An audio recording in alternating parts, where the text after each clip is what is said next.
Dear students of Uxbridge English School, this is Shami Miss here. How are you all? I hope by the grace of Almighty Allah you are well and hearty. Today I am going to take class for class 9 students, subject physics, chapter 7, waves and sound. Today I'll discuss about wave. Okay, let's start. What is wave?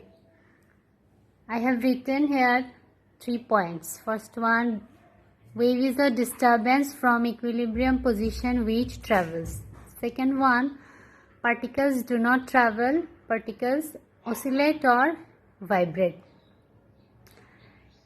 So you can define wave as wave is a process of transferring energy from one place to another through a medium where the particles of the medium can oscillate about their own position but are not displaced. I repeat, particles can oscillate about their own position but are not displaced. So if you take example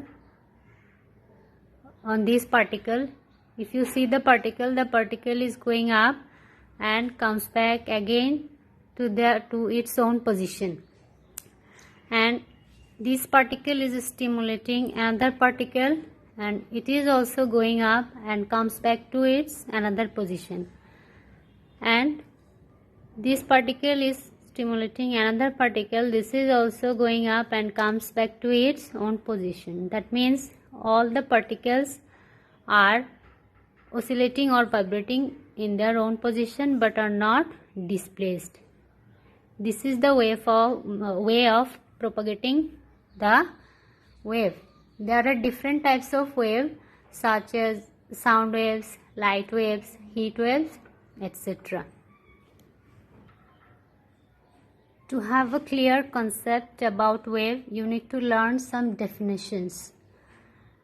First one, complete vibration. If a wave transmitting particle moves from a certain point and again comes back to the same point, then the motion is called complete vibration. I have said earlier that if a particle moves from its own point and comes back to the same point again, that motion is called complete vibration. Second one, time period. The time required for one complete vibration of a wave transmitting particle is known as time period. Time period is expressed by T. Third one, frequency.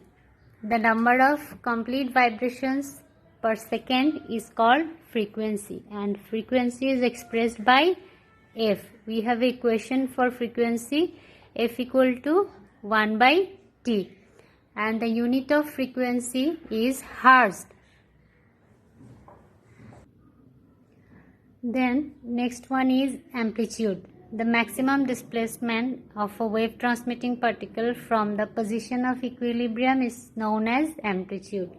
If you consider this line segment as equilibrium position, and if a particle from this place goes up maximum height to this position, this distance, this is called amplitude.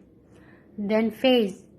The instantaneous condition of motion of a wave transmitting particle for any moment is known as phase. Instantaneous means at any moment. That means the condition of motion of a wave transmitting particle for any moment is known as phase. Next one is wavelength. The distance traveled by a wave in one time period is wavelength. It is expressed by lambda. I repeat, lambda. Next one, wave velocity. The distance that a wave travels per unit time is known as wave velocity. You know what is velocity is, and similar to that this is wave velocity. The distance that a wave travels per unit time is known as wave velocity. Okay, these are the some important definitions related to wave. You need to learn this, and that's all for today. Please study at home. In our next class, we will discuss more topics about wave and sound. Till then, Allah Hafiz.